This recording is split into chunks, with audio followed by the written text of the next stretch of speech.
বৈশাখী গরমে প্রাণ ওষ্ঠাগত, পেটের সমস্যা হচ্ছে ঘরে ঘরে। ছোটরা বমি ডায়রিয়া ভুগছেন বেশি করে। পেট ভালো রাখতে তাই খাওয়া দাওয়া নজর দিতে বলছেন চিকিৎসকরা।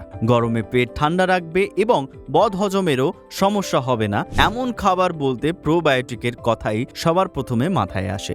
ইদানিং প্রোবায়োটিক নিয়ে আলোচনা হচ্ছে বেশি। প্রোবায়োটিক হলো উপকারী ব্যাকটেরিয়া। মানবদেহে অনেক রকমের ব্যাকটেরিয়া আছে, সেই দলেই পড়ে প্রোবায়োটিক। এটি হজম শক্তি বৃদ্ধি করে, খাদ্য বিপাকে সাহায্য করে। প্রোবায়োটিকের সবচেয়ে ভালো উৎস হলো দই। তবে শুধু দই খেলে হবে না। ছোটরা রোজ রোজ দই খাওয়া পছন্দও করেন না। তাই এমন কিছু খাবার বানিয়ে নিতে হবে যা প্রোবায়োটিক সমৃদ্ধ এবং পেটের জন্য ভালো।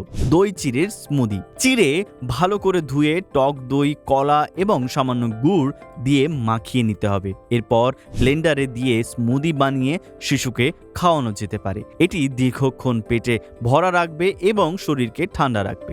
সবজির ইডলি। ইডলির ব্যাটারটি গেজিয়ে তৈরি হয় বলে এতে প্রচুর পরিমাণে প্রোবায়োটিক থাকে। 1 কাপ সুজি 1 কাপ টক দইয়ের সঙ্গে মিহি করে কাটা গাজর, ক্যাপসিকাম, বিট, কারি পাতা দিয়ে ভালো করে ফেটিয়ে নিতে হবে। 3 থেকে 4 ঘন্টা এই মিশ্রণটি রেখে দিতে হবে। তারপর সামান্য ইনো বা বেকিং সোডা দিয়ে মিশিয়ে দিন এবং আরও 20 মিনিট রেখে দিন। এবার ইডলি মেকারে সামান্য মাখন মাখিয়ে ব্যাটারটি ঢেলে দিয়ে ভাপিয়ে নিন।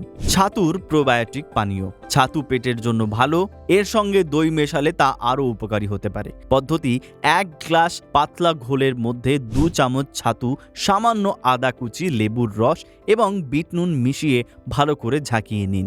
এই পানীয় গরমে পেট ঠান্ডা রাখবে ও শক্তি যোগাবে।